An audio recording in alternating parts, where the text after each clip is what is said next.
Hey there! In today's video, I'll be showing you how to delete your ChatGPT account on your phone. Whether you have decided to take a break or want to move on, it's super simple and I'll show you how to do it step by step. Let's get started. First things first, open the ChatGPT app on your phone. Once you're on your home screen, tap on the two horizontal lines at the top left corner and tap on your name at the bottom left corner right here.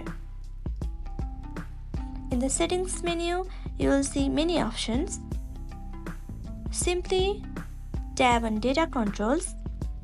You will be seeing delete account at the very end. Simply tap on delete account.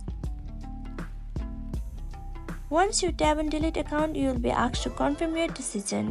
ChatGPT will remind you that deleting your account means losing access to all of your data, chats, and any subscription you might have. So if you are sure about this, go ahead and tap delete account. After confirming, your request will be processed and you will receive a final confirmation message letting you know that your account will be deleted. Simply tap on log out. And that's it, you have officially deleted your ChatGPT account from your phone. Thanks for watching. If this video helped you out, make sure to hit that like button and don't forget to subscribe for more helpful tips. Drop a comment below if you have any questions and I'll get back to you as soon as I can. Catch you in the next one.